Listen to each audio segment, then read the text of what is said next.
jūsu vidū, jo mums ir ļoti interesanti uzzināt par visu to, kas notiek arī šeit Latvijā.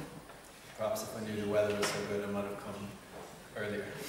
Ja es būtu zinājis, ka laika apstākļi ir tik labi, es varbūt būtu atbraucis kādu dienu ātrāk. So just to tell you a little bit about myself, my name is Luke. I manage the Basic Care and Communities project, the day-to-day work of the Basic Care and Communities project. Mazliet par mani, mans vārds ir Lūks, un es strādāju ar šo pamataprūpes kopienu projektu ikdienā. My background, I've been working for PAC for almost 2 years, but before that I've worked with a lot of people who have committed crimes but also have mental health issues. Šobrīd pakta organizācijā es strādāju jau 2 gadus, bet arī pirms tam es esmu strādājis ar cilvēkiem, kas ir izdarījuši noziegumus vai kuriem ir bijuši kādi garīgi rakstura problēmas. I also have a confession that I am, although PACT has a Catholic history, that I am an Anglican. So thank you very much for welcoming me into your group. Un man arī ir jāatzīstās, lai arī pakta saknes ir katoliskajā tradīcijā, tad es esmu anglikāns un liels paldies par to, ka jūs uzņemat. Mārtiņš saka, ka mēs jums piedodam.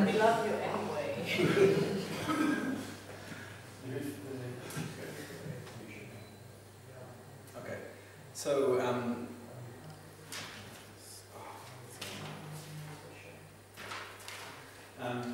So Andy spoke a little yesterday about what BAC is and why it started, but I want to just talk maybe more of the specifics of what we do.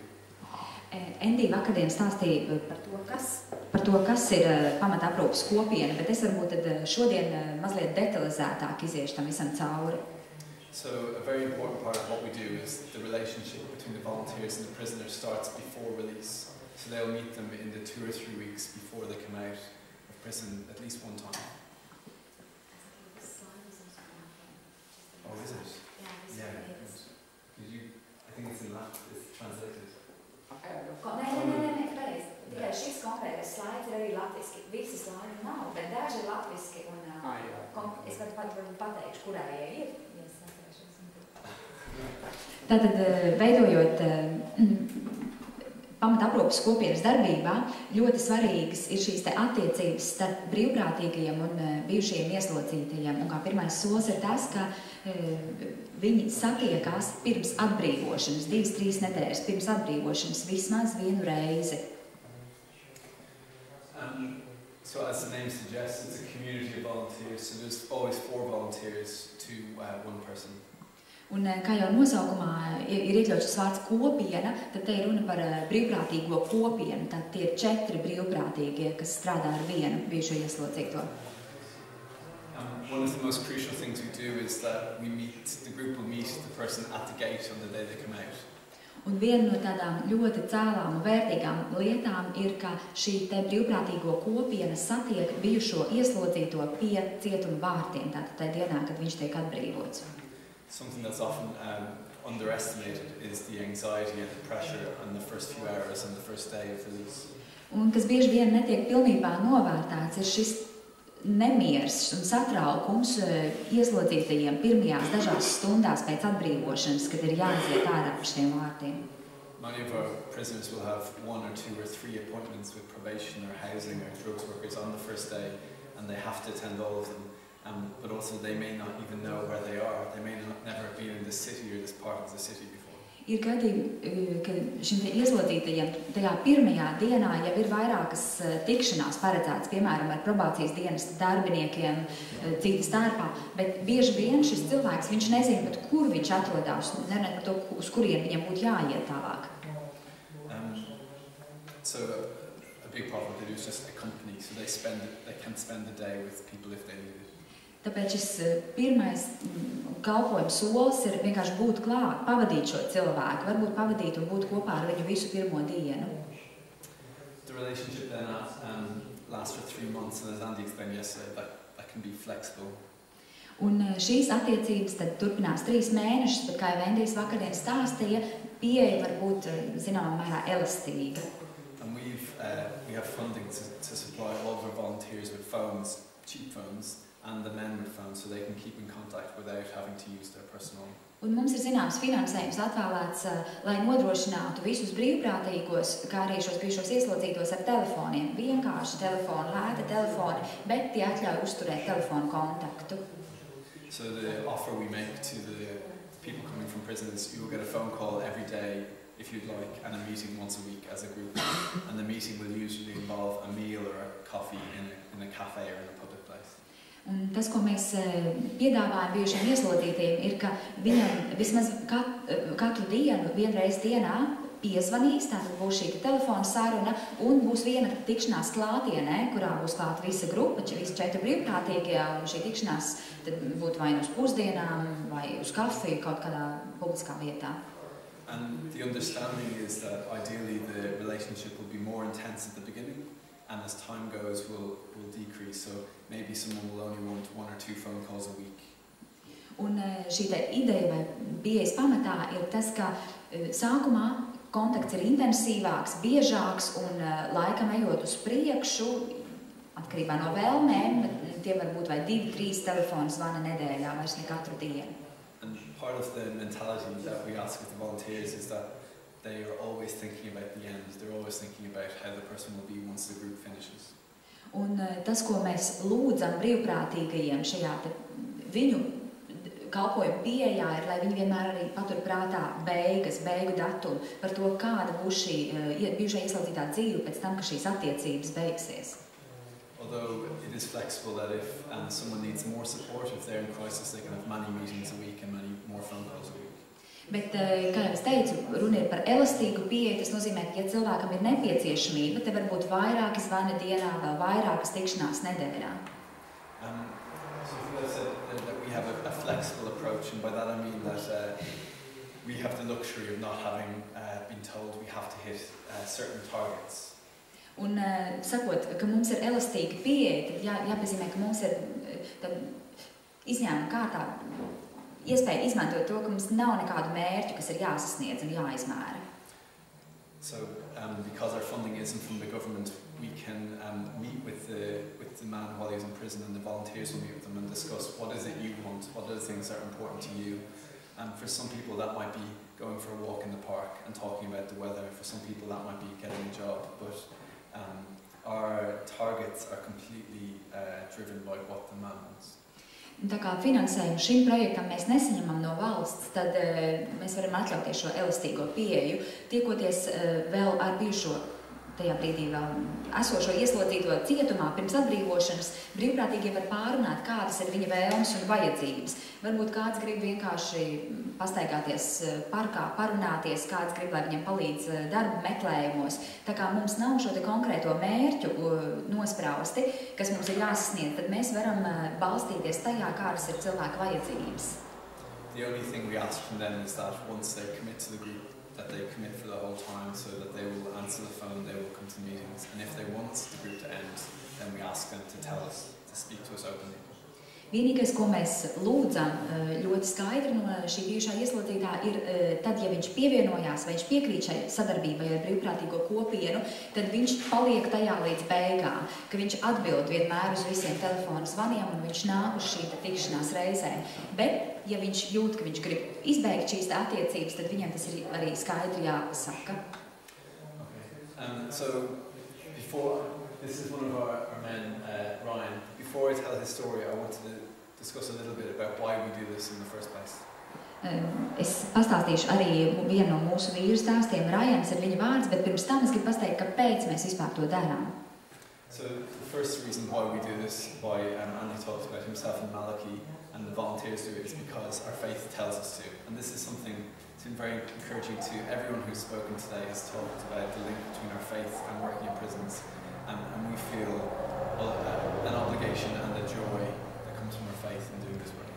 Un Endijs vakar pieskārās tam runāt par to, ko viņš dara, Malakijs un arī es un brīvprātīgie, kāpēc mēs vispār to darām, jo mūsu ticība mūs uz to aicina, un arī šodien runājošie visi iezīmē saikni starp mūsu ticību, kas aicina mūs uz konkrētiem darbiem. The second reason is that there is a real need for it. The men we are supporting are falling through the cracks. Un otrs svarīgais iemesls ir tāpēc, ka ir nepieciešamība šādam kalpojumam. Tie cilvēki, kuriem mūsu palīdzība ir vajadzīga, viņu dzīves tiešām draud arī jukt pa vīlēm. So we're compelled to do it because we know we can, there are men who are vulnerable and we have the ability to help them. Mēs apzināmies, ka šie cilvēki ir ļoti ievainojami un neaizsargāti, un mums ir šī iespēja viņiem palīdzēt, kas palīdz mums piesaistīties, nodoties savam kalpojumam. And the last reason is that it's good for society. Un trešais svarīgais iemesls, tāpēc, ka tas nes labumu sabiedrībai. So people being in prison damages communities, it damages families. Cilvēki ieslodzījumā traumē sabiedrību, izjūg ģimenes. And it's also very expensive. Un bez tam tas ir ļoti dārgi. And we know that people being in prison has a ripple across all of society. It's not just that it affects them. Un cilvēki ieslodzījumā skar visu sabiedrību. Tam ir sekas attiecībā uz visu sabiedrību, nevis tikai uz viņiem personīgi. For example, in the UK, it's known that if a teenage boy has a parent in prison, that there's a 66% chance that he will go to prison as an adult. Statistika apvienotajā karalistē liecina, ka, piemēram, ja 11 gadus vecam zēnam viens no vecākiem ir ieslodzījumā, tad ir 66% varbūtība, ka arī viņš tur nonāks. So it's not just about the men, it's about the bigger picture. Tāpēc runa nav tikai par šiem ieslodzītajiem vai bijušiem ieslodzītajiem, bet par lielāku, plašāku sabiedrības kopumu. Un tagad Ryan stāsts. Do you want to read the quote? It's in English. It's in English. This Ryan is one of our volunteers, and this is something he told us about the group. So he said, "It was truly life-saving to have somebody there. It really was the story of the Good Samaritan happening to me. It was just one stranger helping another stranger in the goodness of their hearts." Ex-offenders. Rainis tātad arī ir bijušais ieslodzītais, un šis ir viņa stāsts un citāts, ka šī tiešām bija dzīvību glābjoša pieredze, ka man bija kāds cilvēks blakus, un tas bija labā samārieša stāsts, kas notika ar mani personīgi. Viens svešinieks palīdzēja otram svešiniekam tikai savas sirds aicinājuma dēļ. So I'll tell you a little bit of his background because I think his story is quite typical of many of the people we support. Es mazliet pastāstīšu par Rainu un to, kas notika ar viņu, jo man liekas, tas tāds tipisks stāsts. So when Ryan was released 2 years ago, he was 55 years old. Rainu atbrīvoja no ieslodzījuma pirms 2 gadiem, un tad viņam bija 55 gadi. He had just served a 4-year sentence and he had been in and out of prison his entire adult life. Viņš tajā reizē bija pavadījis ieslodzījumā 4 gadus, bet vispār savas dzīves laikā patstāvīgi bijis ieslodzījumā ārā. He had crimes of theft, drug-related crimes and also fraud. Viņa izdarītie noziegumi bija zādzības, ar narkotikām saistīti un krāpšanu. One of his big challenges was he knew he was going to be homeless on the day of release, that he had a house before he went to prison but lost it. While he was inside. Un viņš apzinājās, ka viņa lielākais izaicinājums pēc atbrīvošanas būs tas, ka viņš kļūs par bezpajumtnieku, jo pirms ieslodzījuma viņam bija māja, bet pēc tam viņš to zaudēja. Since he was a teenager, he had used heroin and crack cocaine, but he had been clean there from drugs for about a year and a half. Kopš 11 gadiem viņš bija lietojis patstāvīgi kokaīnu un heroīnu, bet pēdējā pusotra gada laikā viņš bija atturējies. He didn't have any family connections. He had grown up in a very dysfunctional family where there was frequent criminality and drug use in the home and hadn't had contact with them for over 10 years. Viņam nebija nekādas saites ar saviem radiniekiem, jo ģimene savā raksturā bija disfunkcionāla. Daudz noziedzības viņš bija piedzīvojis, un pēdējos 10 gadus viņam arī nekādu kontaktu ar ģimenes locekļiem nav bijuši. And he also had no identification. Un viņam arī nebija nekādas savas identifikācijas. So he was released from prison on a Friday. I'm not sure if you guys have the same experience, but in England it's very bad to be released on a Friday because it means you only have one day to sort everything out before the weekend. Viņu konkrēti atbrīvoja piekdienā, un es nezinu, vai tas spēlē kādu lomu Latvijā, bet Anglijā atbrīvot piekdienā nav veiksme, jo tajā brīdī cilvēkam ir tikai viena diena, lai nokārtotu daudzas praktiskas lietas pirms iestājas nedēļas nogale. And when Brian came out of the prison, he was very grateful to be met by the volunteers because he said he didn't know where he was going. He literally didn't know if he was meant to go left from the prison or right from the prison. Un tajā dienā, kad viņš atbrīvošanas brīdī satika brīvprātīgos, viņš tiešām bija ļoti pateicīgs, jo viņš nezināja, vai izejot pa šiem vārtiem, tad viņam jāiet pa labi vai pa kreisi. And so his first step was to go to the housing office to declare himself homeless. And when he was in prison, he had meetings and arrangements that had been made that when he comes out, they would find him somewhere to stay. Un tad pirmā vieta, uz kurien viņš devās, bija pašvaldības iestāde, kas atbild par mājvietu. Mūsu gadījumā droši vien tas būtu sociālais dienests, jo jau vēl ieslodzījumā esot, viņam bija sarunāts šīs tikšanās, ka viņš aizies uz šo dienestu un reģistrēsies kā bezpajumtnieks, lai viņi palīdz viņam atrast nakts mājas. Except when he got there on the day, they didn't know who he was, and the people he had spoken to were on holidays. Bet nebija paredzēta viena lieta. Tad, kad viņš ieradās šajā dienestā, cilvēki nezināja, kas viņš ir, jo viņam nebija nekāda ID apliecinošu dokumentu.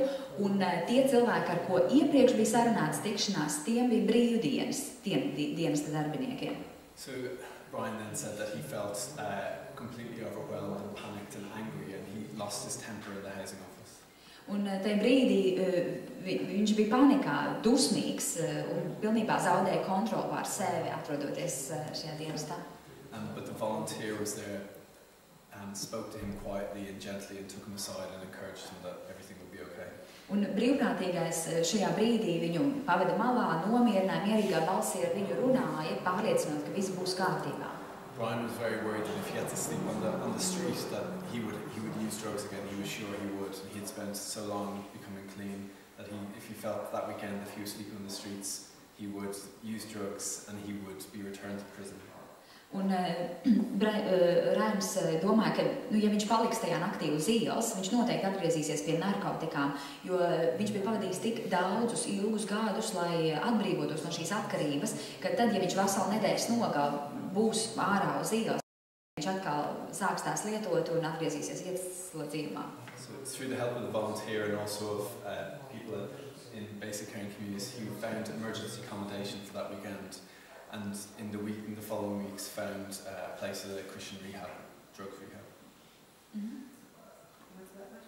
A Christian drugs rehab. Un tad ar brīvprātīgo palīdzību tajā dienā tika atrasta ārkārtas situācijām piemērot nakšņošanas vieta, un tad jau tālāk nākamās nedēļas laikā, pēc šīs pirmās nedēļas nogales, viņam atrada vietu kristīga rehabilitācijas vieta no narkotikām atkarīgajiem. So what we felt and our volunteers felt was a very small thing to do, just to be with someone and encourage them. He honestly says that he thinks that saved his life. Un tas, kas no mūsu puses, no brīvprātīgo puses šķiet pavisam vienkārša lieta, mazliet būt cilvēkam klāt, viņu atbalstīt, iedrošināt, no Raina skatu punkta bija milzīga lieta, jo viņš teica, ja nebūtu šīs pirmās vienkāršās palīdzības, tas viņa glāba viņa dzīvību, principā. So Brian is still out, almost 2 years later. He's moved into his own flat. He's studying to be a counsellor and he's volunteering with basic care and communities. Studying to become a counsellor? To a therapist.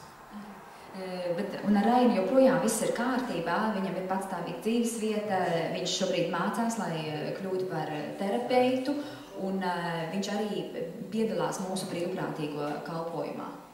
And last summer in July he had what he called his first birthday. Un pagājušā gada jūlijā bija tas, ko viņš pats sauc par viņa pirmo dzimšanas dienu. So it was the first time in 40 years since he was a teenager that he had gone 1 year without an arrest or a trip to court. Jo pagājušā gadā tas bija pirmais pilns 12 mēnešu gads, viens gads kopš viņa 11 pusauģu gadiem, kad viņš bija veselu gadu pavadījis neiegriežoties nevienu reizi tiesā vai cietumā. And also the first year since he was 14 that he had gone without using drugs. Un arī pirmais gads kopš 14 gadu vecuma, ka veselu gadu viņš nebija lietojis narkotikas. So that's sort of an example of the typical challenges that the guys face and also hopefully how we can help them. Un šis ir ļoti tāds standarta, tipisks stāsts par to, kādas ir šo bijušo ieslodzīto problēmas, izaicinājumi un veids, kā mēs viņiem varam palīdzēt. So I'm going to talk about some statistics about the UK. Un tagad mazliet statistiskas informācijas no apvienotās karalistes. Apology for all the statistics, but this is the situation that we are working in. I'm sure there's some similarities for you. Atvainojos, ka tik daudz skaitļi, bet šī ir situācija, šis ir konteksts, kurā strādājam mūsu, un es pieļauju, ka līdzīga situācija ir arī jums. So, men who are on short sentences, so that means less than a year, that there is a 58% chance that they will go back to prison within a year. So, over half of the men who are on short sentences will stay out of prison less than a year. Tad tie cilvēki, kas ir ieslodzījumā pavada īsu laiku, īsts laiks nozīmē mazāk kā 1 gadu, tad 58% no viņiem ir varbūtība, ka gada laikā viņi atkal atgriezīsies cietumā. And if they have a long history of being in prison, if they've been in prison over 11 times, then this rate jumps to 69%. Un ja viņiem ir jau daudz ieslodzījumu reižu pieredze, respektīvi viņiem ir bijuši notiesājuši spriedumi vairāk kā 11 reizes, tad šis cipars pieaug līdz 69%. And if they are homeless, if they have no home when they are arrested and they go to prison, then this goes all the way up to 79%. Un ja pirms ieslodzījuma viņi ir bijuši bezpajumtnieki, tad šis cipars iet vēl augstāk līdz 79%. We talked a little bit yesterday, Andy spoke about the importance of families, and that's a lot of what PAC do, but 45%, so almost half of prisoners lose contact with families when they're in prison. Un aptuveni 45% ieslodzīto zaudē saikni ar ģimeni, kamēr atrodas ieslodzījumā. And often this will mean the breakdown of a relationship with a partner. Kas bieži vien nozīmē izrušas attiecības ar savu partneri, vīru, sievu.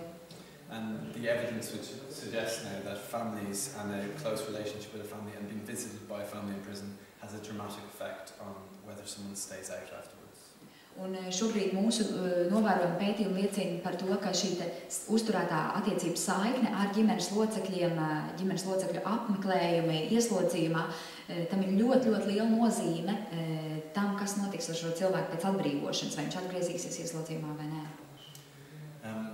So drug and alcohol as well is a huge problem, and many of our men suffer from all of these things. So 64% or 2 out of 3 people have used drugs in the few weeks before they come into prison. Protams, narkotikas un alkohols ir ļoti liela problēma, un viņi iet cauri visām šīm minētajām kategorijām. Aptuveni 63%, jeb 2 no 3 cilvēkiem, kas ir ieslodzījumā, ir lietojuši alkoholu vai narkotikas pirms nonākuši cietumā. 45% were drunk when they committed their offence. Un 45% cilvēku atradās alkohola reibumā, kad viņi izdarīja noziegumu.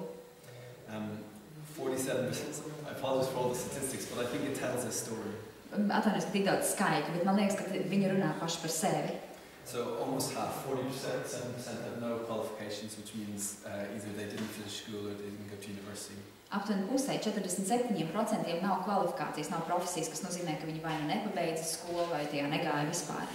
And also with mental health issues are people in prison are much more likely to have a mental health issue than people in the community. Un arī garīgi rakstura problēmas cilvēkiem ieslodzījumā ir daudz izplatītākas nekā cilvēkiem sabiedrībā. And so 23% of assessors having anxiety or depression, and this is much higher for women. Un aptuveni 23% cilvēku ir mēdz būt depresija. Te ir runa par vīriešiem, bet sievietēm šis cipars ir vēl augstāk. It's almost half of the female prisoners. Sieviešu vidū ieslodzījumā te runa ir par aptuveni pusi, kuras piedzīvo depresiju. And in the community, prisoners are 8 times more likely to commit suicide than the general population.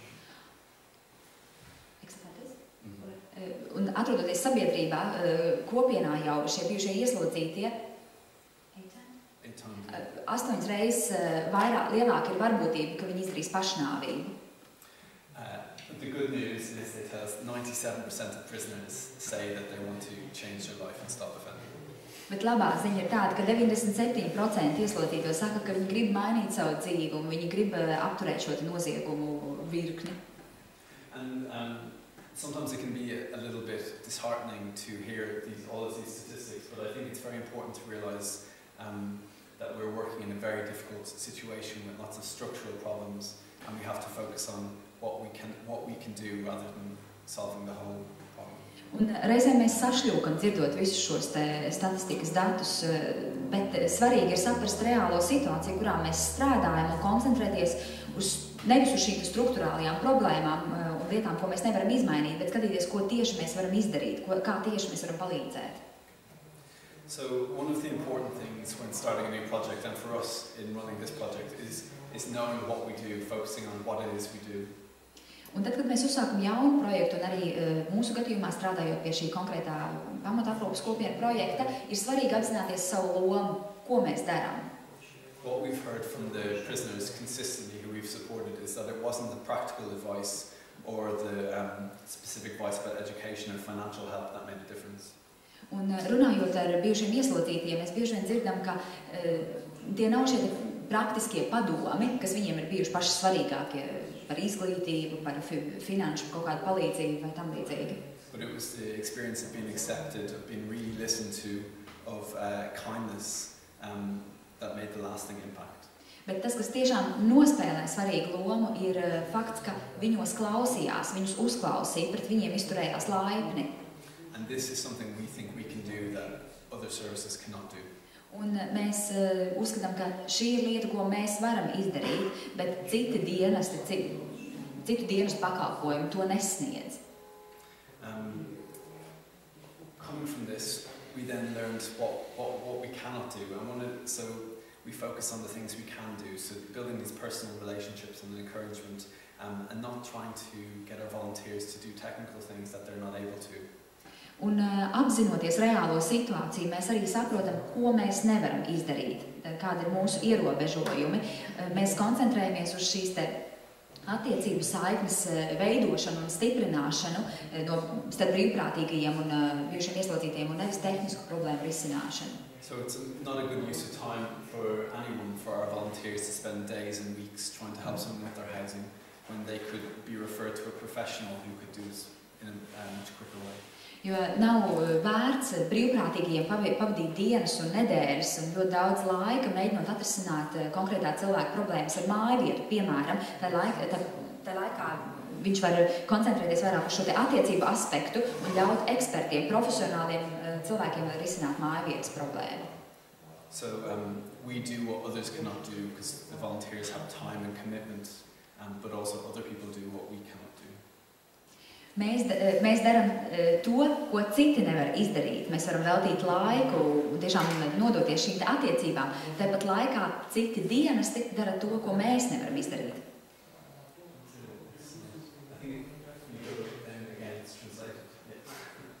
So this is one of the feedback we got from the... Yeah, so if you go to Latvian. Nice. So what he said is, I feel like I want to be a bit like them, the way Margaret is. She's just lovely, it's hard to explain, but everyone around her is nice too. I want to be like that, I want to be around people that are like that, and I want to treat people like that and be treated like that. So what was really moving about this is some of the men we'll work with who are in their 30s or 40s and 50s may not have had the experience of being around people who are nice to them. They may not have been around kind people who just wanted to hear their stories and hear about their background and encourage them. So what our volunteers sometimes think is just them being ordinary is a revolutionary thing for some of our men who may come from very dysfunctional backgrounds. Tad šis ir konkrētā bijušā ieslodzītā komentārs, es viņu nelasīšu, bet kas ir interesanti, ka bieži vien vīrieši 30, 40, 50 gadu vecumā atzīst, ka viņiem nav tādas pieredzes tikties ar cilvēkiem, kas pret viņiem izturās jauki, kas vispār ir jauki un kas ir laipni savā komunikācijā. Un mums varbūt kā brīvprātīgajiem tas liekas tāda ierasta lieta, nekas īpašs, bet šiem cilvēkiem tā ir vesela revolūcija.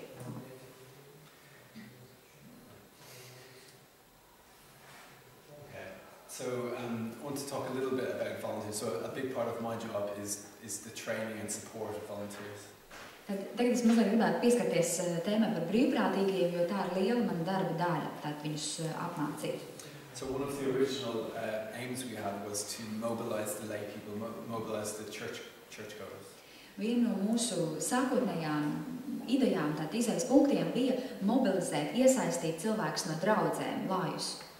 As everyone has said here so many times, we felt strongly that this is something the church should be doing, that we needed to educate and impassion people in churches to do this work. Un kā jau kāds pieminēja, tad mēs uzskatījām, ka šī ir svarīga lieta, ka tas ir jādara, ir jāiesaist, ir jāizdedzina kristieši un jāaicina šajā kalpojumā. As well with volunteers, that it allows expansion, it allows us to reach so many more people and in so many more places than if we try to do it ourselves. Un brīvprātīgo iesaisti ļauj mums arī paplašināt savu darbību, sasniegt daudz vairāk un daudz plašāku cilvēku loku.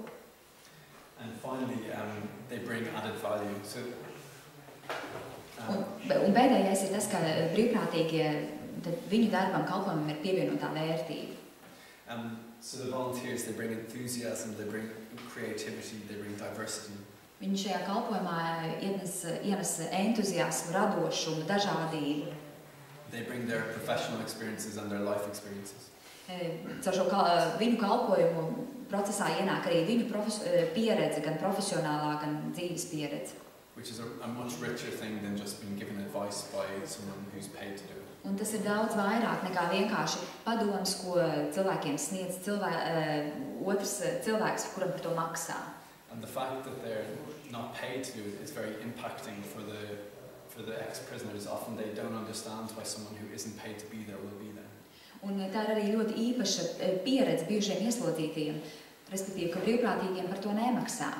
Kāpēc viņi to dara un ka vispār kāds kaut ko dara, ja viņam par to nemaksā.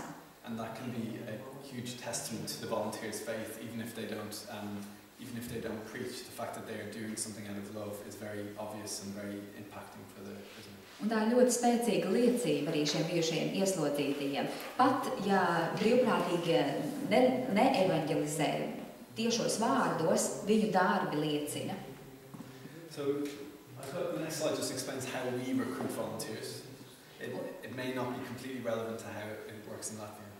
Un nākamajā slaidā es pastāstīšu par to, kā mēs rekrutējam brīvprātīgos, kas varbūt neatbildīs pilnībā tā situācijā, kāda ir Latvijā. So the primary way we do it is through people speaking in churches, and like we discussed yesterday. Tad pirmā lieta, ko mēs darām, mēs runājam, mēs stāstam par to draudzēs, līdzīgi kā mēs par to runājam jau vakardien. There are also a number of other ways we do it through universities and volunteer centres. I don't know if you have volunteer centres in Latvia. Vēl mēs izmantojam arī universitātes un brīvprātīgo centrus. Es nezinu, vai jums ir brīvprātīgo centru Latvijā. So we register with every volunteer centre, every volunteer website, and spread our information as wide as possible. Tad mēs reģistrējamies visos šajos brīvprātīgu centros, viņu tīmekļa vietnēs un izplatām mūsu informāciju pēc iespējas plašāk. We've also had people speak in universities to students, and specifically Christian students. Un mums arī cilvēki, kas iet uz universitātēm un uzrunā studentus, jo īpaši kristiešu studentus. A lot of our volunteers would be criminology students or psychology students who are very interested in. Daļa mūsu brīvprātīgie ir, piemēram, kriminoloģijas studenti vai psiholoģijas studenti, kuriem interesē varbūt šīs aspekts. And advertisement as well. So we have loads of leaflets we post to anyone who's interested. We put posters up on the wall near our offices. Un reklāma, bukleti, kurus mēs izplatām, kur vien iespējams, plakāti, kurus mēs izvietojam uz savu biroju sienām.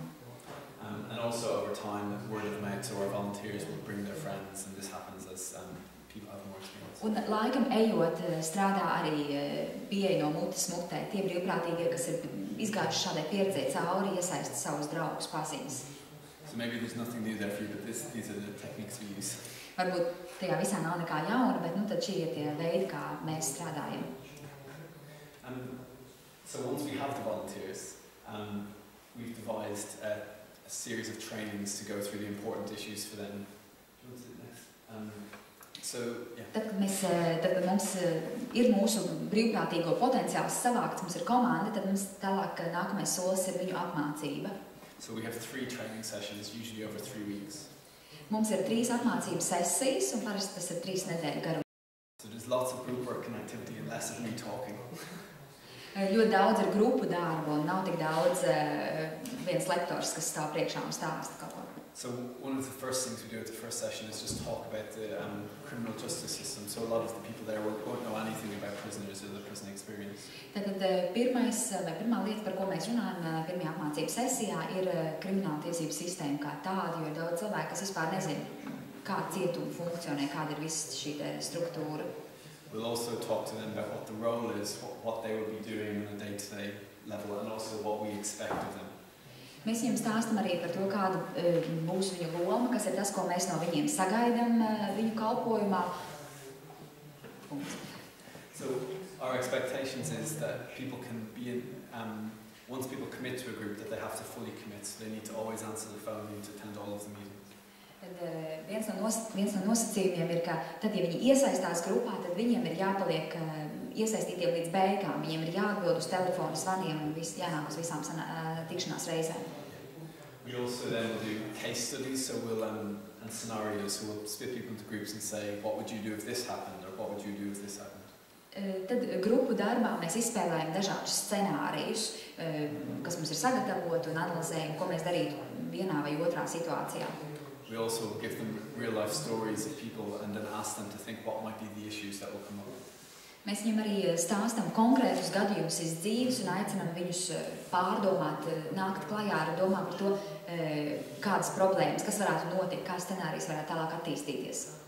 And always the most impactful thing that we do is that we hear from a former prisoner and from a current volunteer. Un tas, ko mēs vienmēr darām un kas ir ļoti spēcīgi, ir uzklausīt kādu bijušo ieslodzīto un esošu brīvprātīgo liecības. Sometimes I think this is the only thing people remember from the talk. Un reizēm man liekas, ka šī ir vienīgā lieta, ko viņi atcerās no visas apmācību sesijas. We do an exercise on listening skills. Mēs arī trenējam savas klausīšanās prasmes. Because what we've learned is some of the men will say that they never had an experience of truly being listened to before. Jo tas, ko bieži vien bijušie ieslodzītie saka, ka viņiem dzīvē nav bijusi tāda pieredze, ka kāds viņos patiesi klausītos. And we also do exercises and talk about boundaries and safety in the community. Un mums ir arī dažādi uzdevumi, praktiski uzdevumi, kuros mēs arī runājam par konkrētām robežām un arī par drošību kopienā. And in the scenarios we do, we will talk about real life situations. So what if you're in a cafe with your guy and your next door neighbor comes in? Piemēram, izspēlējot dažādus scenārijus, mēs varam runāt par situāciju, kas notiek, jūs tagad tiekaties ar bijušo ieslodzīto kafejnīcā, un, piemēram, kafejnīcā pa durvīm ienāk jūsu kaimiņš. Do you pretend you don't see them? Do you pretend you're on a business meeting? Vai jūs izskatāties, ka jūs viņu neredzat, vai ka jums ir biznesa tikšanās? And there's no right and wrong answer, but it's important to get the volunteers to think about these things. Un nav šeit vienas pareizās atbildes, bet ir svarīgi, lai brīvprātīgie pārdomā un apdomā potenciālās situācijas. We'll also do situations and role plays. About what if you are with someone and he starts making inappropriate jokes that are maybe sexist or racist, and how do you challenge him with it? Un mēs arī izmantojam lomu spēles, piemēram, situācijas, kurās cilvēks, piemēram, sāk izmantot neadekvātus jokus, kas ir seksuāls dabas vai rasistiski. So I want to do listening. Has Martin left? Mārtiņš tagad izgāja. Martin and sister Hannah were going to be my volunteers. Lūks gribēja iesaistīt Mārtiņu vienā klausīšanās uzdevumā. And would someone else like to volunteer? Vai ir kāds brīvprātīgais, kurš ir gatavs nākt priekšā un spēlēt?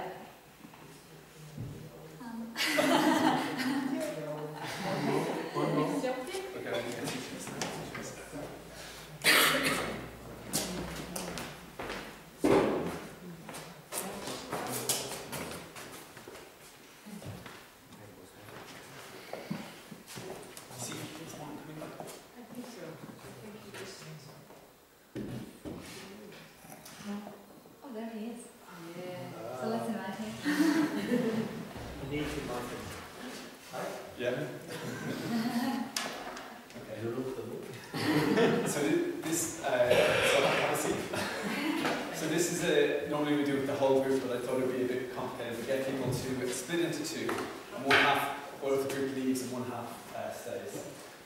So, Martin, could you speak for about 2 minutes, maybe a minute and a half, about any subject that you are interested in, so you can talk about. Mārtiņš runās par 2 minūtes aptuveni par jebkuru tēmu, par ko viņš grib. You can talk about the weather, football, your Laiks, family. futbols, Fishing. So, I'm going to time, and then when there is 1 minute left, I'll let you know there's a minute left. Okay? Viņam būs zīme, kad būs 1 minūte palikusi.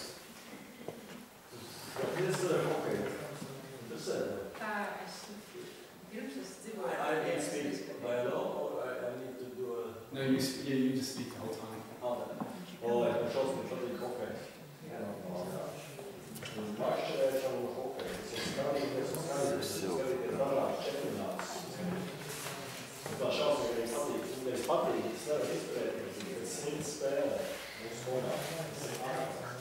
Es sāku komentēt to visu. Ja man kāds apkārt sēž, jāiziet projām, viņi nevar izturēt to. Es sāku viņus malāt, vēl nav, bet nemāk to veikt. Tas man tieši šausmīgi uz vērtiem. 1 minute left. Un tas, ka galvenais, ka tu esi iemācījies, tad, kad es biju maziņš puika, es atceros, mēs Amerikā teici sēdējām un teici, visu to runāja, un es skatījos uz viņu. Tas man bija brīnums, tāpēc es eju runāts. Bet tagad pasaules čempionātās, tad citu bija vajag forši. Mēs spīdējām Šveici. Nē, Šveici. Mēs kanādiešiem vien zaudējām, bet arī vāciešiem vien zaudējām, bet tomēr mēs spīdējām, tas bija labi. Tas bija vajag forši. Un zinīkās, sprūks iesaka tieši tos vārdus. Bet arī tie komentētāji reizēm man krīt uz nerviem, tāpēc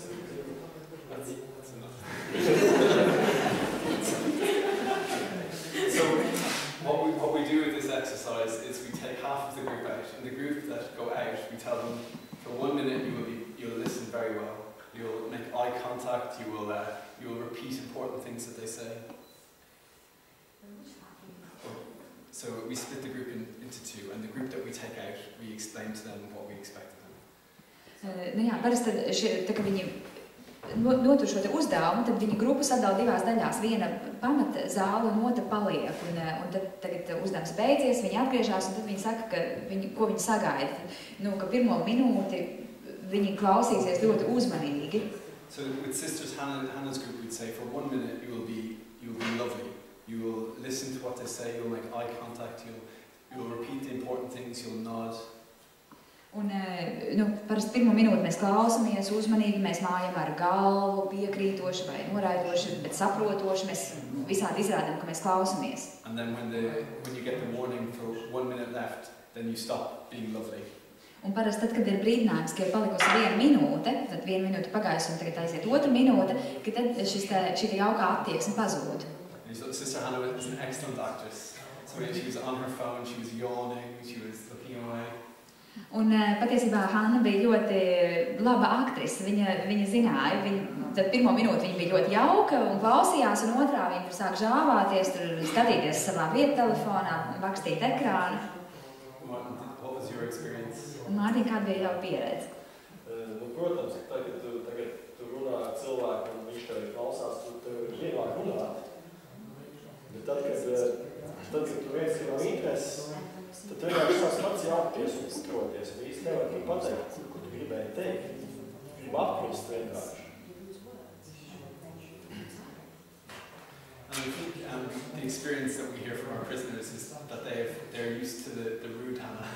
They're used to the person who isn't really listening.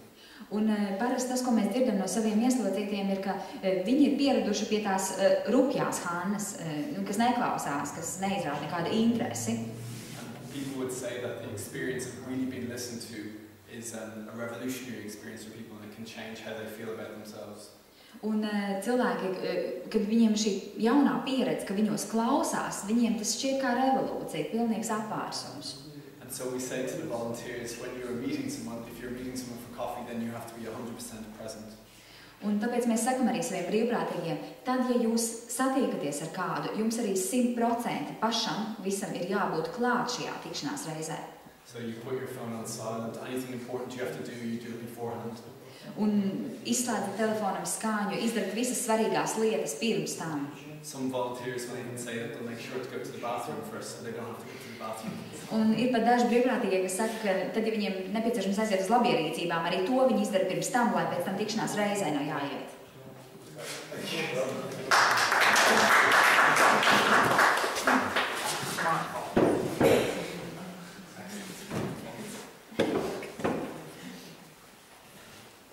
So in the training we try to have almost all the time as activities and presentations, they're not lectures.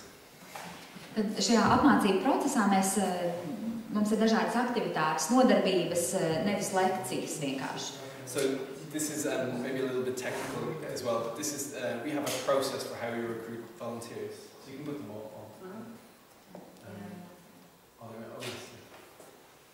on the next slide there, Matthew. Yeah. So we have a team of people in our office and administrators who help with this. So the first thing we do is we invite people to a taster session. So this is sometimes on a Saturday morning at lunch, but it's a very relaxed session where we just talk about all the different things we do about prison, and it's just to give them an overview. Tad, kā notiek viss šis lielais process? Pirmā ir tāda ievada nodarbība, lai viņi izbaudītu, kas tas tāds ir. Bieži vien tās sestdienas rīts, varbūt pusdienas laiks, kad notiek šī nodarbība. And if they are interested and they want to do it, we say, can you fill an application form? Un tad, ja viņi ir ieinteresēti, patīk viņiem šī ideja, tad mēs aicinām viņus aizpildīt pieteikuma anketu. And then we invite them to training session 1 and training session 2. Un tālāk sako pirmā un otrā apmācību sesija. The training sessions and the application form are part of the assessment process as well, that we're watching the volunteers. Are they listening? Are they being polite? Are they acting appropriately? Un šie pirmie soļi, tas arī mūsu izvērtēšanas laiks. Mēs novērojam brīvprātīgos un skatāmies, vai viņu uzvedība ir atbilstoša, vai viņi tiešām klausās, vai viņi seko, ir ieinteresēti. We'll also then have an interview, and so it's an informal interview, but we'll ask them to make sure they understood the training, ask them about their motivation for doing the project. Un tālāk šim posmam sako intervija. Tā ir neformāla intervija, un tomēr mēs viņiem uzdodam arī jautājums par to, vai viņi ir sapratuši to, kas tika runāts apmācību sesijās, kāda ir viņu motivācija iesaistīties kalpojumā. We also ask for references. So these are personal references, so sometimes from members of the church or from employers or from friends. Un mēs lūdzam arī atsauksmes, vai viņi varētu iesniegt. Arī tām nav jābūt ļoti oficiālām, tie var būt draudžu prāvesti, priesteri, darba devējs, draugi. And we'll ask them, do you think this is someone who would be able to say no if appropriate, someone who would be able to challenge someone in a gentle way? Un mēs arī gribam pārliecināties un jautājam, vai šie cilvēki, kas attiecīgajā brīdī vai nepieciešamajā brīdī var pateikt nē, kas var aizrādīt, tad, ja aizrādīt kaut kādas lietas pieklājīgā veidā. And the final thing we do is a background check. I'm not sure if you have a similar system in Latvia, but we get volunteers can all have a check where we find out if they committed serious crimes or not. Un tad pēdējais solis ir kaut kas, ko es esmu nosaukusi par līdzinājās darbības pārbaudi. Es nezinu, saka Lūks, vai jums Latvijā tas ir tieši tāpatām, bet mums ir iespēja pārbaudīt attiecīgos reģistros, vai konkrētais cilvēks ir izdarījis kāds noziegums, pārkāpums un tam līdzīgi. One of the hardest lessons and the most important lessons we've learned is sometimes the best thing you can do is to turn people away, to reject volunteers. Un mūsu pieredze liecina, ka ir situācijas, kurās pats labākais, ko jūs varat izdarīt, ir vienkārši pateikt šiem brīvprātīgiem nē. If someone, sorry. If you find something in the background check, is it the reason to send them immediately away, or is it possible to work within the team, or is it allowed for them to enter prison again, or not? Ja jautājums, ja kaut ko noskaidro no šiem te reģistriem par kaut kādiem pārkāpumiem brīvprātīgā cilvēka darbībā iepriekš, tad vai viņam uzreiz tiek pateikts nē, vai tomēr viņam tiek dot iespēja? So I was going to talk about that in a minute in the afternoon, but the short answer is it doesn't exclude people. Par to es sīkāk runāšu pēcpusdienas nodarbībā, bet īsā atbilde ir, ka tas uzreiz nenozīmē nē. So we've had volunteers before who have been in the program themselves. Un mums ir brīvprātīgie, kas arī paši iepriekš ir piedalījušies šajās programmās. So many of our volunteers will have had committed crimes, but we have a particular criteria for what we look for and also take into account how long ago it was. Ir brīvprātīgie, kuri paši ir kādreiz izdarījuši arī noziegumus, bet mēs analizējam, kāda rakstura noziegumi tie ir un cik sen tas ir noticis un tam līdzīgi. We found, usually when we turn people away, it's not because of this. Un ja mēs noraidam cilvēkus, tad šis konkrētais nav parasti vienīgais vai īstais iemesls. It's more likely to be that sometimes we have volunteers who never listen to other people, who start arguments, who are always late. Vienkārši ir cilvēki, kuri, piemēram, neprot klausīties, vai vienkārši neklausās otrā cilvēkā, vai vienmēr iesaistās argumentācijā, nāk ar saviem argumentiem strīdās, vai, piemēram, konstanti kavē. And part of the process, part of the gift that volunteers give is they model good behaviour, model generosity, but also things like turning up on time, doing the things you say you do. So that's why we expect our volunteers, if they say we'll meet on Friday at 5 o'clock, then they have to be there. Jo tas, ko brīvprātīgais caur savu darbību, caur savu kalpojumu nes, ir šī viņa attieksme, spēja būt laipnam, augstsirdīgam un tam līdzīgi. Bet arī, ja viņš teica, ka būs 5 tajā konkrētajā dienā, tad viņš arī ir 5, tad viņš arī ir laikā un tur savu vārdu.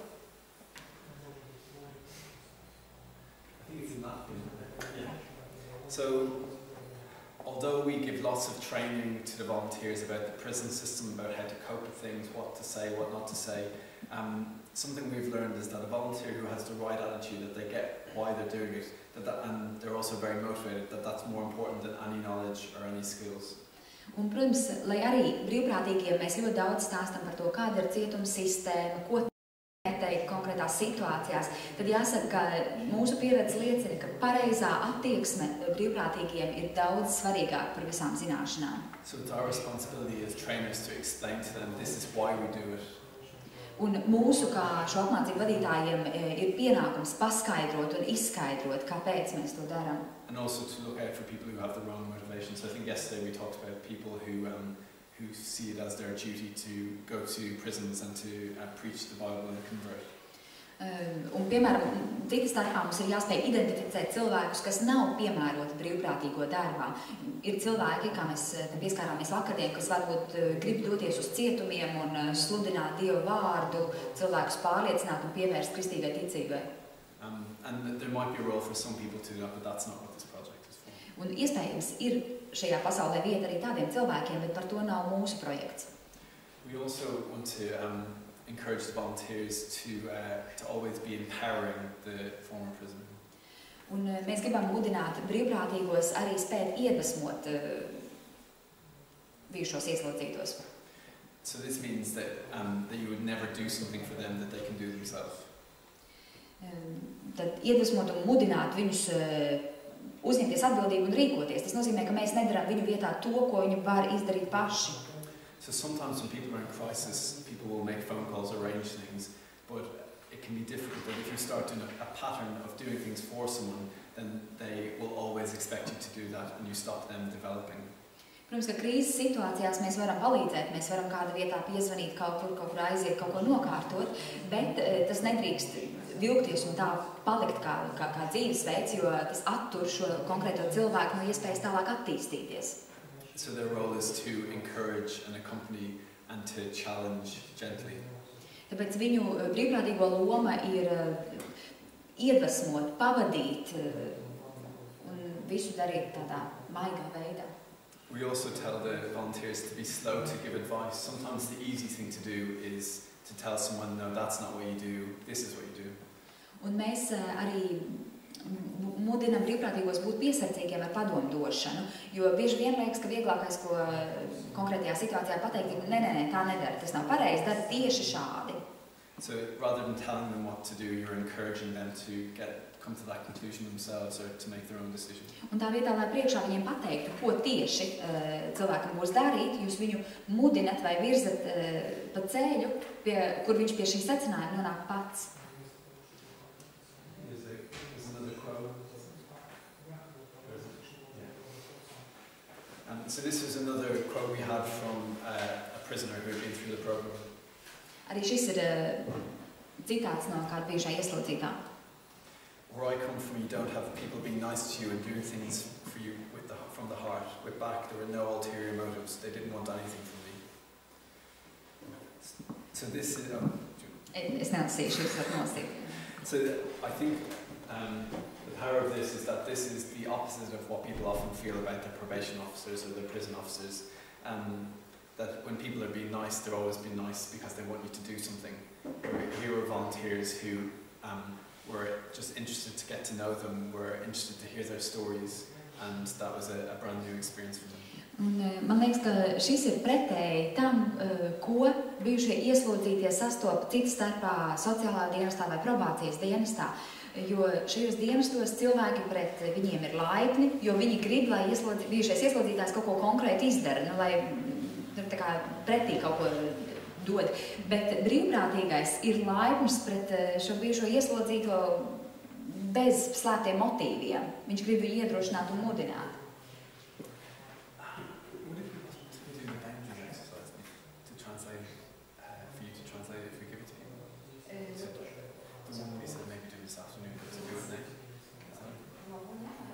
So there's one more training exercise. Vēl viens uzdevums būs, kurā jūs tiksiet iesaistīti. Does everyone have pens? Vai visiem ir pildspalvas? Could everyone go into small groups of maybe 2 or 3? Varam sadalīties grupiņās pa 2, 3, lūdzu?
So apologies for not having a translation. That's my disorganisation, but we'll talk them through one by one. Tad jums ir izdalītas lapas, un es atvainojos par to, ka viņas ir angļu valodā un tikai šobrīd, jo nebija laika viņas iztulkot latviski, bet mēs tagad iziesim šiem te rindiņām, situācijām cauri vienu pa vienai. So for all of these we say there is a yes, there is a no, or there's a maybe. Un uz katru no šīm situācijām ir atbilde jā, nē, varbūt. So for some of the things we definitely know, but for many of them there is a maybe if. Ir jautājumi, ir situācijas, uz kurām atbilde pilnīgi noteikti ir kategorisks nē, bet ir ļoti daudz, kurās ir varbūt jā pie kaut kādiem konkrētiem nosacījumiem. So maybe if we do the first 4 and then you have a minute to discuss and then we talk back. Tagad mēs izlasīsim, es iztulkošu latviski pirmās 4 situāciju aprakstus, un tad jums būs iespēja pārunāt to savā starpā grupiņās un pierakstīt savu atbildi. So the first one is, would you give the person a gift? Would you give them a birthday card or a Christmas card? Tad pirmā ir, vai jūs šim cilvēkam, bijušiem ieslodzītiem, dotu kādu dāvanu, dzimšanas dienas apsveikumu kartiņu vai Ziemassvētku apsveikumu kartiņu? The second one is, would you accept a gift? Otrā situācija, vai jūs pieņemtu dāvanu no viņa? The third is, would you give them your home phone number? Trešais, vai jūs šim cilvēkam dotu savu mājas telefonu numuru? And the fourth one is, if you went into prison and someone said, will you take this message out for me, would you pass the message? Un ceturtā situācija, ja jūs dodaties uz cietumu un kāds jums iedod uzrakstīt lapiņu, piemēram, kaut kādu vēstījumu, ziņu, vai jūs lūdzu to aiznestu tur cilvēkam X, vai jūs to pieņemtu un darītu? Do you want to have maybe 1 or 2 minutes just to discuss? Un tagad varbūt 1-2 minūtes jums grupiņās savā starpā pārunāt un pierakstīt savu atbildi šīm situācijām.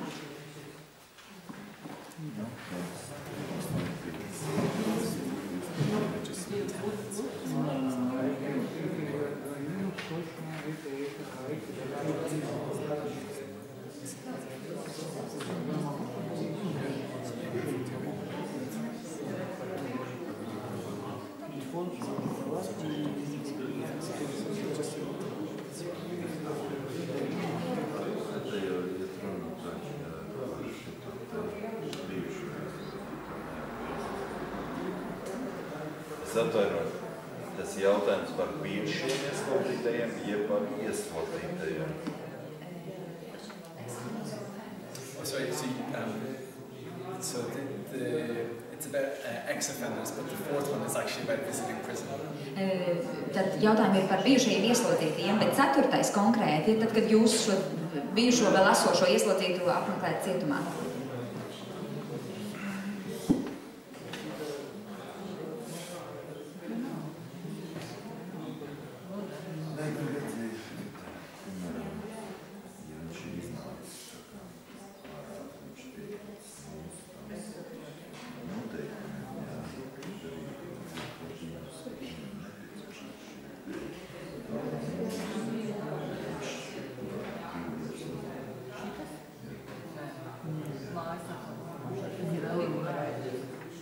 Okay, does anyone have any answers for the question number 1? Vai jums jau ir gatavas atbildes uz pirmo situāciju?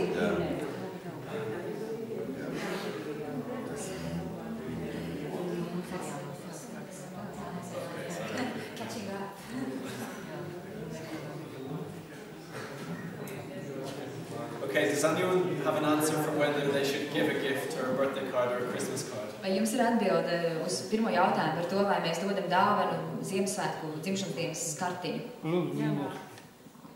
Могу дать, могу не дать. What do you mean? Что вы думаете? Ну, в зависимости от отношений могу подарить, могу принять. Yeah, what we do, because we're in a group, you say no. So we would say in a group, if the group decided that we'll give them a birthday card or a Christmas card, if it's a group, that's probably okay. We wouldn't normally encourage gifts, but there might, yeah, so normally we would say no to gifts. Grupā, tad ja visa grupiņa, kas ir 4 brīvprātīgie, izlēma, piemēram, ka Ziemassvētkos vai dzimšanas dienā mēs tiešām uzdāvinām šim cilvēkam kartiņu, mēs teiktu, ka jā, iespējams, bet mēs tomēr neiedrošinātu dāvanas. Varbūt kaut kādas situācijas īpašas ir, bet tā pamatpieeja būtu, ka mēs nemudinātu uz dāvanām. How about accepting a gift? Did you have opinions? Un nākamais pieņemt dāvanu, ko jūs domājat?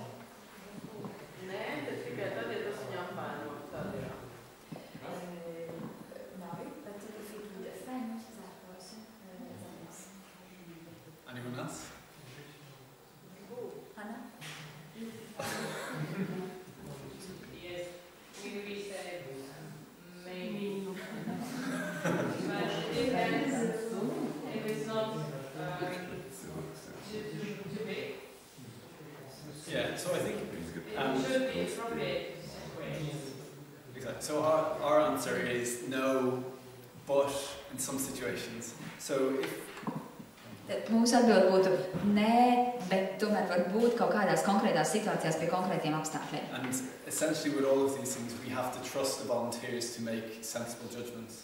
Un lielākajā daļā no šo situācijām mums ir jāuzticās brīvprātīgiem, ka viņi pieņem saprātīgu lēmumu. So a rule we have is, sorry. Es tā kā kapelāni gribētu piebilst, tomēr, lai mēs gan nesamācamies to kā, gluži atbilstoši likumdošanai, ka paši brīvprātīgie to nevarētu izlaikt, ko viņi varētu pieņemt kādu dāvanu. Nē, vai liela vai maz. Vairāk reizes ciet, bet pirmie 3 jautājumi bija bijušie.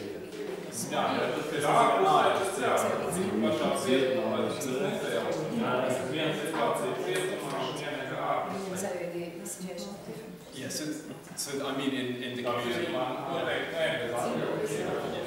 So in the prison the rules are much more strict, so volunteers don't take anything in or anything out.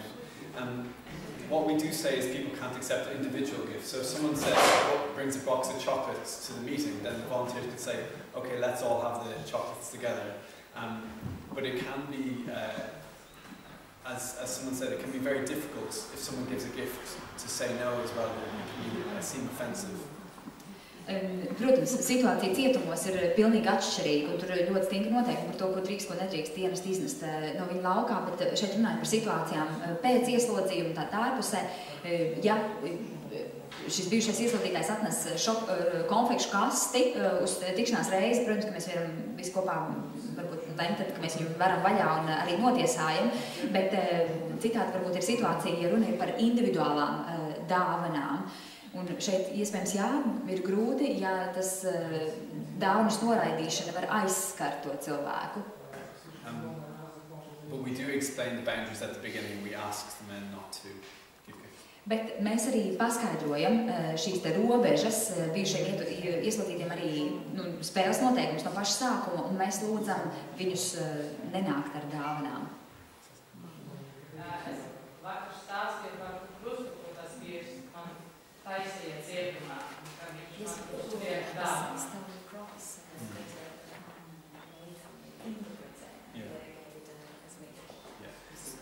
So krustu paliek cietumas kapelā. Es tu vienkārši vakardien nepateicu, tagad ir gribu pateikt, es nesaņēmu dāvanu. But that's an example of someone in a difficult situation making a judgment call. Jā, bet tas ir mazliet atšķirīgs stāsts par šo grūto situāciju, kad cilvēks sako savam sirds aizzinājumam. And what's really important in that is that if a volunteer, if that happens, that they don't keep it a secret, that if a gift is for the whole group and everyone needs to know about it, there can't be a special relationship where people give each other gifts. Bet šeit svarīgi ir saprast vienkārši, ka lietas nevar palikt noslēpumā, tā kā starp vienu no brīvprātīgajiem un šo bijušo ieslodzīto. Ja ir kāda dāvana, tad tas ir tā kā grupai kopā, konfekšu kastes, ko mēs tur apēdam, bet tas nevar būt tā kā atsevišķu saikņu veidošanas starp tīkiem cilvēkiem. In prison staff in the UK get training on conditioning and manipulation. So there's what can happen in prisons is that prisoners will be very nice to people, to staff, and then over time they ask them to do favours and it can become an unhealthy relationship. Un cietuma darbiniekiem apvienotā karalistē ir arī apmācības par šo te manipulatīvo pieeju, piemēram, ko cietumnieki mēdz izmantot. Sākumā viņi ir ļoti jauki, pret visiem laipni, arī pret cietuma darbiniekiem veidojās ciešākas emocionālās saiknes, un pēc kāda laika jau viņi lūdz cietuma darbinieks izdarīt viņiem kādus pakalpojumus. So it's different in the community, but we're still aware of the same issues. Protams, ka kopienā pēc ieslodzījuma situācija ir atšķirīga, un tomēr mēs paturam prātā šādas lietas. Okay. So give your home phone number. What do people say for this? Nākamā situācija iedod savu mājas telefonu numuru. So this is for us this is a strict rule, but we give the volunteers a number that they only use for the program, so they have no reason to ever give out their home number. Šo jautājumu mums ir atbildi kategorisks. Nē, mēs nedodam savus mājas telefonu numurus, bet katram brīvprātīgajiem ir telefons ar numuru, ko viņi izmanto šim projektam konkrēti un ko viņi var dot. Question 4, about taking something out of prison. 4. jautājums par to, ka jūs paņemat kādu vēstījumu, ziņu, lapiņu no cietuma, kādu aiznesat. Nē. Again, so the answer is, hopefully everyone said no. Es ceru, ka visi teica nē. And this is very important as well for PACT's reputation as an organisation. If something like this was to happen, it could really jeopardise our staff in the prison and how the prison treats us. Un šī lieta ir ļoti svarīga arī PACT organizācijas reputācijai kā tādai. Tāpēc, ka ja kāds no brīvprātīgajiem šādas lietas darītu, tas skartu un negatīvi ietekmētu visu mūsu sadarbību ar cietumiem un šiem cilvēkiem valsts iestādēs. Tikai maz piebildu, ka reizēm tas nav tikai noteikums tāpēc, ka ir tāds noteikums. Jo ir reāli gadījumi, kad šādā veidā tiek nodot reāli ziņojumi. Ja, tas nozīmē, ka jūs aiznesat zīmīti, teiksim, māmai vai kam it kā, bet tas nozīmē ko pilnīgi citu. Tas nozīmē, es gribu sazināties ar to un to cilvēku vai atnesu man to un to. Ja, tas nozīmē pilnīgi citu valodu. Bet tas nav vienmēr, bet reizē tā ir gadījums. Un tāpēc tas ir pamatots tieši ar to, nevis tikai ar to, ka mēs aizliedzam, bet tāpēc mēs nevaram zināt, kurā brīdī tas būs, un tāpēc tas tiek aizliegts. And also, for prisoners, we'll have a list of people who they're not allowed contact, not allowed phone or write letters to, and sometimes they will try and use ways to get around. Tāpat reizēm ieslodzītiem ir noteikti cilvēku loks, ar kuriem viņiem nav atļauts sazināties, bet viņi mēģina. So it's happened before that people, not in our volunteers, but people have taken letters and posted them, but the letters were to people that the prisoner was banned from contacting. Un bieži vien nav mūsu pieredze, mūsu organizācijas un projekta ietveros, bet ir bijušas situācijas, kad cietumnieki, piemēram, iedod brīvprātīgiem kādas vēstules, viņi būtu nosūtīt viņas kādam, bet patiesībā viņiem ir aizliegums ar šiem cilvēkiem sazināties. In this case, it was the victim of a crime. Jo tas varbūt ir upuris. Are people ready for 4 more? Okay. Vai esam gatavi vēl 4 situācijām jaunām? Jā. So, number 1, would you meet the former prisoner with some of your family and friends? Tad nākamais, 5. vai pirmais. Vai jūs tikšanās reizē ar bijušo ieslodzīto atvestu arī savas ģimenes locekļus vai draugus? And same again, would you meet with some of his friends and family? Un nākamā situācija, vai jūs satiktos ar bijušā ieslodzītā ģimenes locekļiem un draugiem? Would you buy the former prisoner a drink in the pub? Vai jūs izmaksātu bijušiem ieslodzītajiem kādu dzērienu krodziņā? And would you meet the former prisoner when you have had a drink, even if it's only 1 drink? Un ceturtā, vai jūs satiktos ar bijušo ieslodzīto pēc tam, kad pats esat izbaudījis kādu dzērienu? Varbūt tikai 1 glāzi pirms tam. People want to take 1 or 2 minutes? 1-2 minūtes jums pārunāt grupiņās.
Okay, do people have answers for this? Maybe this is more straightforward. Atbildes gatavas.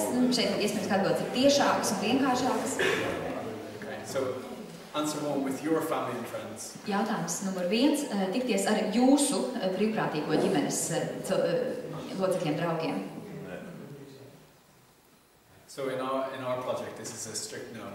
Mūsu projektā tas ir kategorisks nē. So for lots of reasons, but one of the reasons is that we don't know who their family are, and we have no way of controlling that situation. Tur ir virkni dažādi iemesli, bet pašos pamatos mēs nezinām, kas tas cilvēks ir un kā mēs nevaram pēc tam kontrolēt šo situāciju. And with his family or friends or her family? Un ar nākamais jautājums, nākamā situācija ar viņa, ar bijušā ieslodzītā ģimenes locekļiem draugiem. Do you have a question? You don't know what to answer. So we say for basic care and communities, we say no, this is only for the person, but the staff will can negotiate with families, can talk to families. But we also have other programs that they work just with the families. Šajā projektā mēs parasti sakam nē, bet mūsu paktu organizācijā ir arī citas programmas, kurās ir iespēja iesaistīt ģimenes locekļus. So this might be something where a project here might do something different and it be a success, but for us this is a rule we have for our volunteers.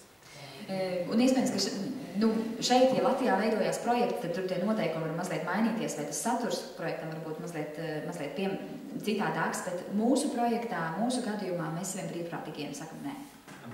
Part of the thinking as well is that we are happy that the person we're supporting is safe in the community, but we don't know about the family.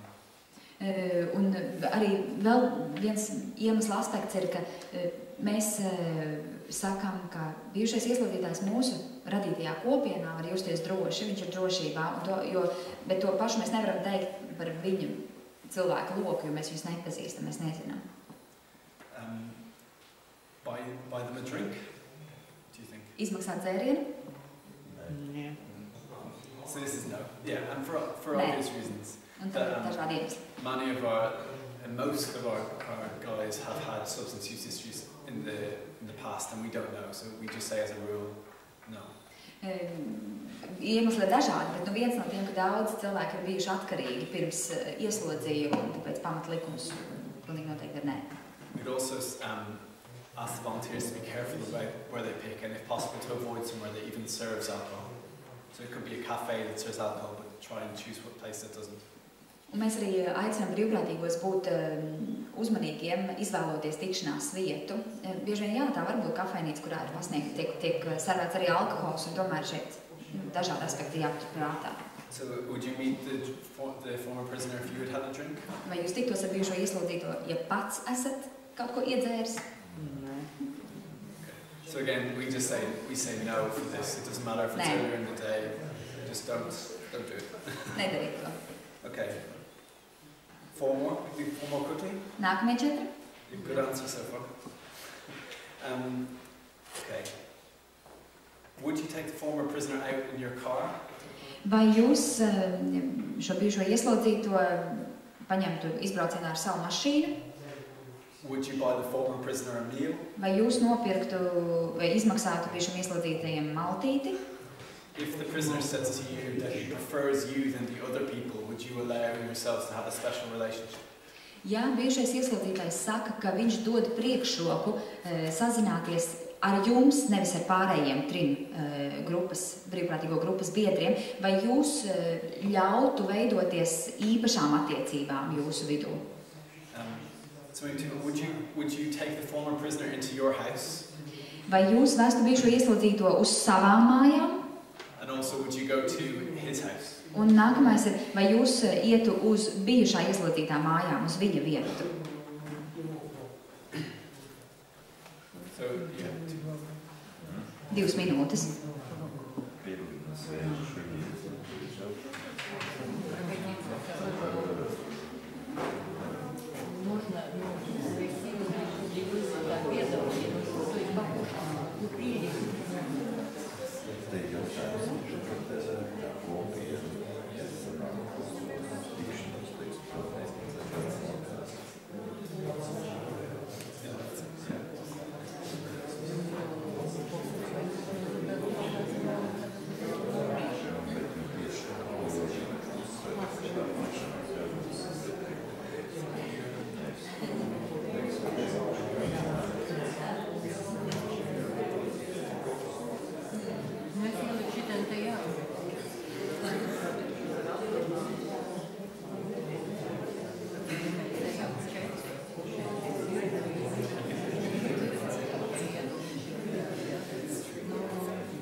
Gatavi vai gandrīz gatavi? Okay. So, would you take the former prisoner in your car? Vai jūs paņemtu bijušo ieslodzīto izbraucienā ar savu mašīnu? Exactly. So this is a complicated thing. So this is in some ways we're a little unfair because we ask of things to the volunteers that we maybe wouldn't always do ourselves. Jā, situācijas mēdz būt dažādas, un reizēm jāsaka arī, varbūt mēs lūdzam brīvprātīgos darīt lietas, kuras nevienmēr mēs paši darītu. Because we have in London we have 18 volunteers all over the place, so we have to have boundaries and rules to make sure they're safe. Londonā kopumā mums ir aptuveni 80 brīvprātīgo, kas pārklāj teritoriju, un tieši tāpēc mums ir vajadzīgi šīs robežas un noteikumi, lai rūpētos par viņu drošību. So there might be situations where it is a good and right thing to bring someone in your car, but because London has such good public transport, that we say for our group it's no.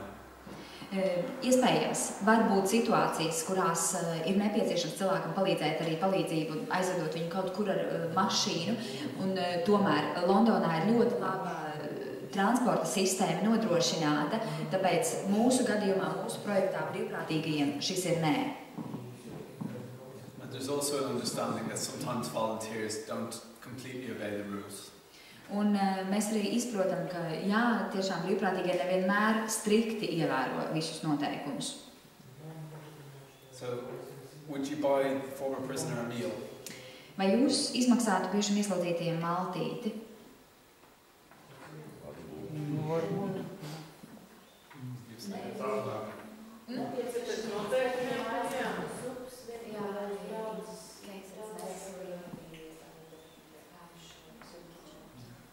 Yeah, so the answer is yes, but within reason. So we have a small budget for money people can spend when they meet on food. Jā, atbilde ir jā, bet ar nosacījumiem kaut kādās konkrētās situācijās. Mums arī ir zināms neliels finansējums šīm grupām, brīvprātīgo grupām, kopienām, kuru viņi var izlietot maltītei. Although we have limits on how much they're meant to spend, if a group sees someone and think, oh, this person hasn't eaten properly in a few days, or they don't have any food in their house, then they can respond in the natural way. Protams, ja grupa satiek šo cilvēku un redz, ka viņš nav pāris dienas ēdis vai viņam mājās iespējams vispār nav ko ēst, tad attiecīgi grupa var pieņemt lēmumu kaut kā palīdzēt tajā situācijā. But ideally, like someone said, you said the parish in London, we have things called food banks where people donate foods, and that's a better solution because someone can still do that once the group ends. Jā, jūs arī pieminējāt, vai būtu draudzes vai kāda citas upes virtuve. Mums Londonā ir sistēma, kas saucās pārtikas bankas vai vietas, kur cilvēki var aiziet pēc pārtikas pakām un iepazīstināt viņus ar šo pakalpojumu ir droši vien vērtīgi, jo to viņi var izmantot arī pēc šiem 3 mēnešiem. But eating food with the person is a big part of what we do. It's an important part of what we do. Bet maltītes baudīšana kopā, tad, kad grupa tiekās ar bijušo ieslodzīto, ir svarīga daļa no tā, ko mēs darām. Okay, so this was the question about having special relationships and, I guess, secrets. Nākamais garais jautājums ir par šīm īpašajām attiecībām, kas potenciāli varētu vai jums šķiet, ka varētu veidoties grupā, kur 2 cilvēku starpā, kad noslēpumi un tā. Nē. So we say this is a strict no as well. Arī mēs sakam, tas kategorisks nē. We're open from the beginning with the people when we meet them in prison that anything they share with a volunteer, they'll share with all of the other volunteers and also with the staff. Iepazīstinot bijušo ieslodzīto ar spēles noteikumiem, viņi ir informēti, ka viss, ar ko viņi dalīsies, ar vienu brīvprātīgo, tam jābūt, ar to jāvar dalīties arī ar visu brīvprātīgo grupu un attiecīgi arī darbiniekiem, kapelāni un tam līdzīgi. We also say at the start that if they consent to allow us to see their information, but we also have an obligation to share certain information. We have an obligation to share certain information if situations arise. Share with the executive? No, with agencies. Mums ir arī pienākums dalīties ar informāciju noteiktās situācijās, piemēram, ar attiecīgiem dienestiem. Ir tāda vajadzība. So technically, if we think someone is in danger, if they're in danger or someone else is in danger, or we think if they tell us they're going to commit a crime, piemēram, ja mēs redzam, ka tas cilvēks ir briesmās, vai viņš apdraud kādus citus, vai, piemēram, viņš informē mūs, ka plāno atkal izdarīt noziegumu.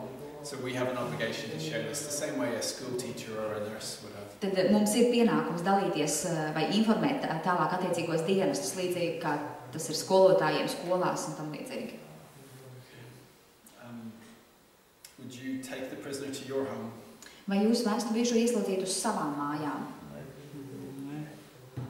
So we say no to this. Nē, mēs sakam nē. What about to their home? Un iet uz viņa mājām vai viņas? Okay. So again, we say no, although I know we've had volunteers in the past who help people move into houses and things, and so as long as people are open and share and plan it, but the rule is no. Pamatā mēs sakam nē, bet es zinu, ka arī mūsu pieredzē mēs brīvprātīgie,